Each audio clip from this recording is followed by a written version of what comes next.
mohon kesembuhan, ada mohon keturunan, ada mohon pembisnisnya gitu, ada mohon jabatan. Mungkin itu memang sudah anugerah dari beliau, memang udah karmanya dia gitu.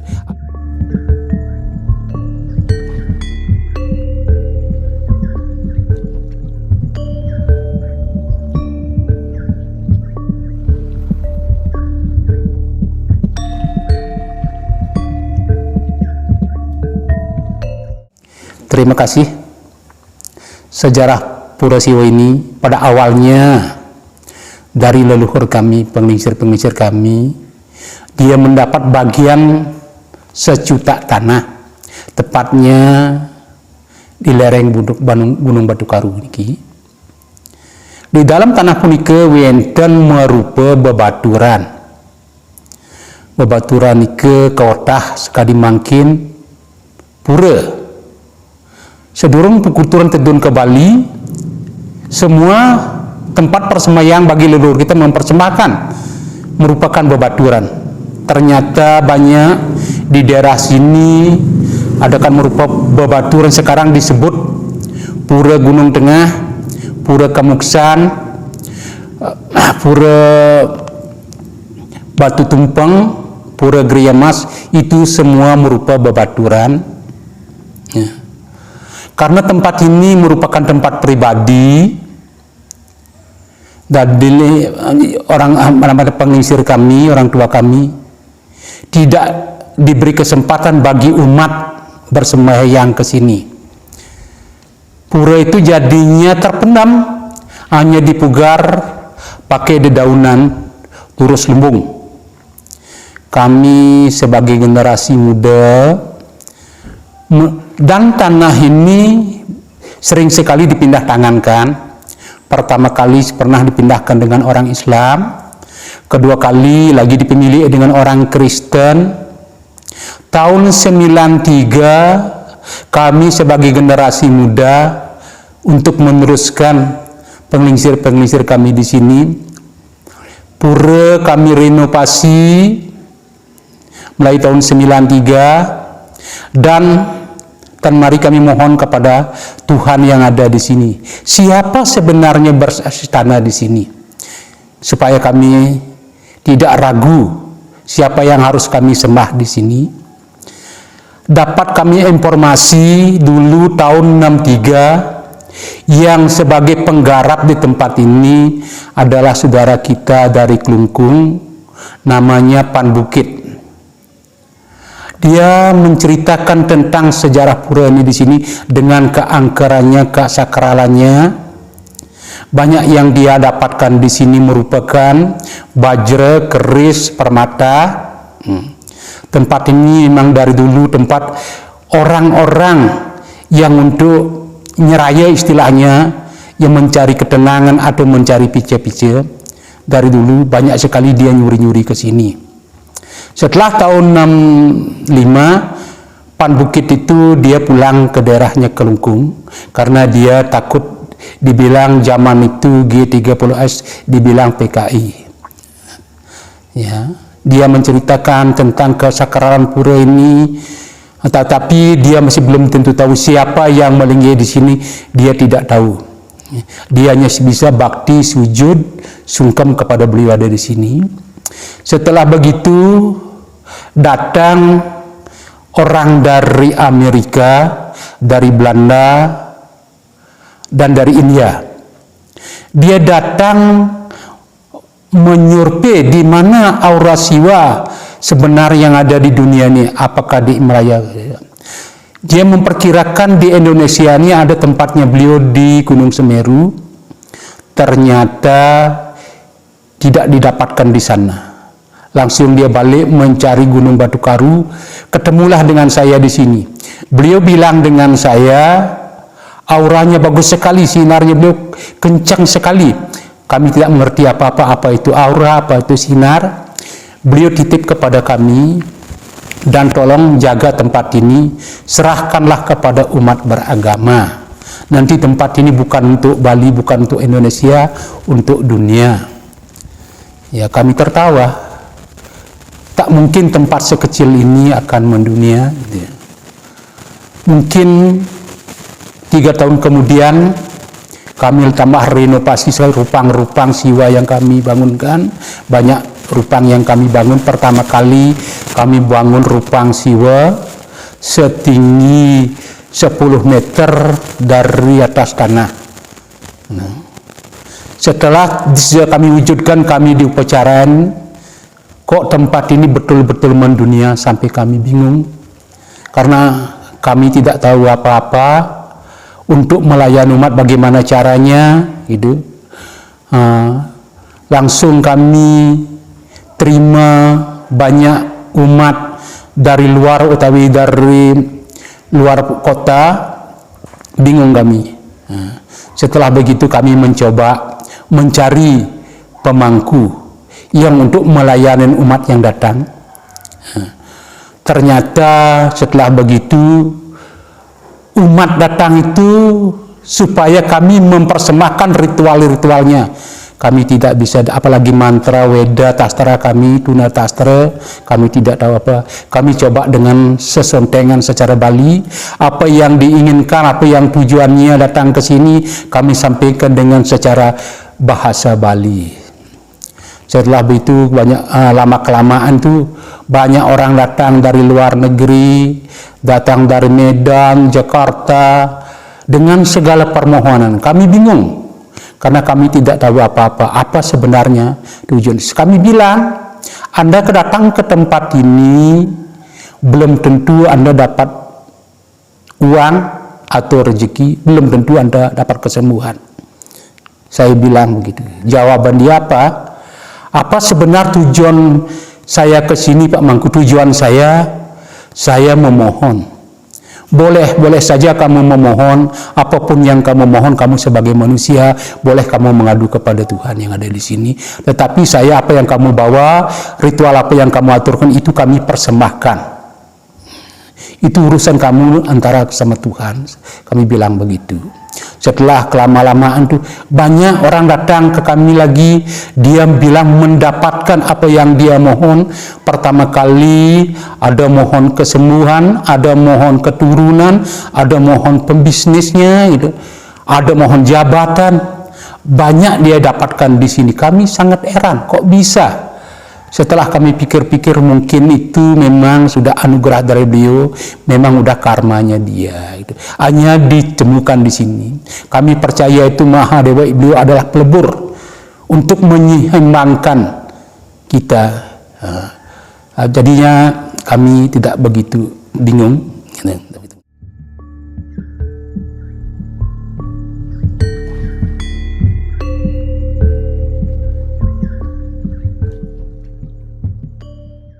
Pada awalnya bebaturan itu sudah kami terima, sudah ada. Itu merupakan bebaturan batu tertumpuk-tumpuk, itu merupakan bebaturan. Kedua, kami bikin patung rupang wujudkan lingga siwa. Ya. Kedua, adanya lingga yoni, adanya batu sudah kami temukan di sini. Kami dijadikan lingga yoni. Ada rupang Parwatinya, ada rupang Ganesnya, ada rupang Nandinya, ada rupang Ida Batara Lingsir. Nah, Ida Batara Lingsir itu kami selusurin sejarahnya. Beliau asal usulnya dari Jawa, namanya Ki Goplo. Ki Goplo itu dia mau bersamadhi moksa ke Bali, ingin melepaskan diri. Turun Mahadewa itu diberikan kekuatan berupakan suling sakti. Beliau jadi guru dunia di tempat ini zaman dulu, itu secara sejarah mengatakan ya. Kalau tidak salah beliau moksanya tahun 416, maaf kalau tidak salah nih. Nah, itu rupanya Ida Batara Lingsir Ki Goplo ada di sana. Setelah begitu mengawalin masuk ke Pura Siwa, pertama ketemulah kepada Pura Malen yang disebut Pura Malen, sebenarnya itu Pura Gedong, disebut Pura Malen. Ada rupang Malennya di luar pura itu ada rupangnya Serdadu. Serdadu itu bukan ada apa namanya itu pahlawan zaman dulu di sini, enggak. Itu merupakan, saya wujudkan itu Serdadu Niskala yang disebut Ide Bagus Made, Ide Bagus Nyoman. Beliaulah penjaga Gunung Batu Karu ini. Kalau zaman dulu, keterangan dari penginsir kami, kalau memang ada orang kecuntakan masuk ke daerah ini, dia dicegat dengan tentara berpakaian lengkap naik kuda. Kami wujudkan 2 rupang Serdadu. Di belakang rupang Serdadu itu kami wujudkan rupang Ki Budi Dharma. Ki Budi Dharma itu kisahnya beliau dari India, putra Raja Sulung yang bernama Ki Biu Samar, karena tidak pernah mau dijadikan raja di sana, dijabarkan jadi raja. Dia keliling buana di dunia ini, ketemulah guru sini sama Ki Guplo di sini. Belajarlah dia di sini 18 tahun. Kalau tidak salah beliau beragama Buddha. Langsung dia menciptakan silat Shaolinnya atau kumpu-kumpunya di sini. Di sini dah dicipta dulu silat-silatnya beliau. Di sini dia katanya 18 tahun, setelah gitu dia kembali ke Tibet, ke mana namanya itu, ke Cina. Sekarang beliau ada di Cina, di Sisuna. Saya wujudkan rupangnya di sini. Masuk mungkin lagi 200 meter, ketemulah rupang yang disebut Caturmuka. Caturmuka itu terwujudan dari Betara Brahma. Nah, itu setingginya kurang lebih sekitar 5 meter. Masuk dari rupang Caturmuka itu ketemulah 2 kera sakti. Keranya itu kalau zaman dulu sesuai dengan keterangan penginsir kami, Gunung Batu Karu ini dikawal oleh kera-kera sakti gitu. Langsung masuk dari kera di sana tuh mendapatkan prasaktinya pura. Di belakang prasakti ada pelinggih Trisakti Dewi. Trisakti Dewi itu yang kami sembahkan di sana. Dewi Parwati, Dewi Lasmi, Dewi Saraswati. Beliau saktinya Trimurti. Ada Dewi Kesidian, ada Dewi Kemakmuran, dan ada Dewi Kecerdasan. Lengkap di sana. Masuk ke areal Kemendalan yang Madil, ketemu Lingga Yoni. Lingga Yoni itu udah ke otah deh kami. Memang pertama pada awalnya semua bakta-baktanya beliau, para bakta siwa, dari sanalah sujud banti mempersembahkan ritual-ritualnya. Baru naik di blessing atau sujud bakti kepada Depta Lingsir Ki Guplo. Begitulah tatanan pura yang ada di Pura Siwa ini.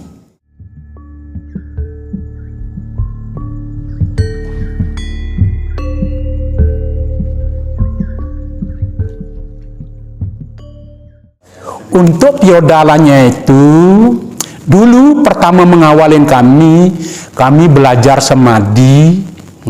Kalau tidak salah perwanin ning kilem sasih kapat, di sana kami semadi. Turunlah sinar beliau, sinarnya menyelimuti diri kami. Semua banyak orang yang melihat langsung itu. Kami diselimuti dengan sinar suci itu. Kami ambil ulang tahunnya di sana, di perwanin yang kilem. Biasanya sasih kapat. Biasa kalau penanggalnya itu Oktober bulannya, bulan Oktober.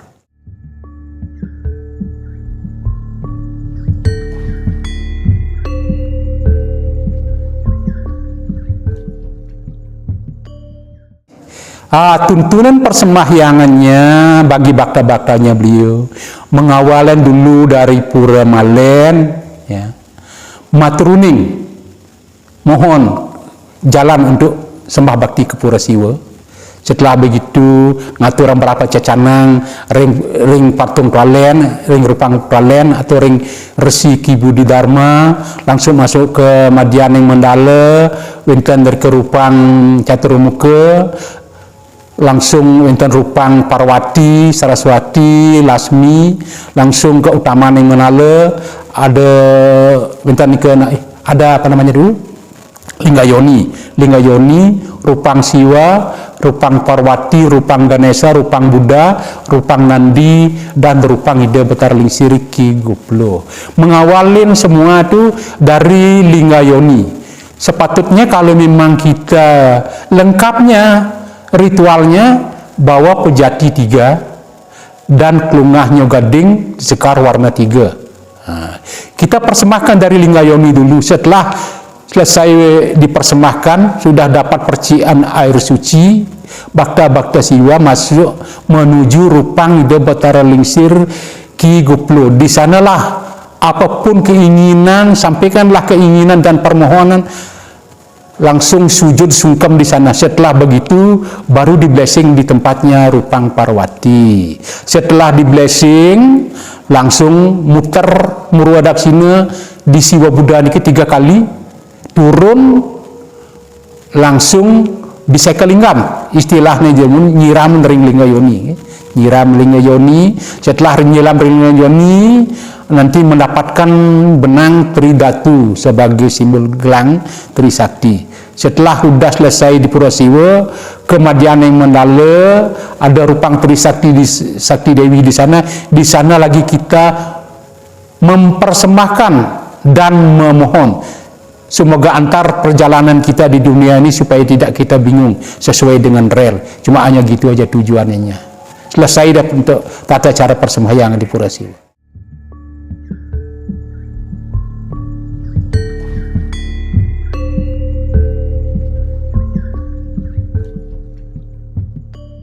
Keunikan pura di sini, Purasiwa ini, pernah kami ada bisin kami disuruh untuk menjalani penglukatan. Kalau kerennya dibilang blessing, penglukatan Brahman.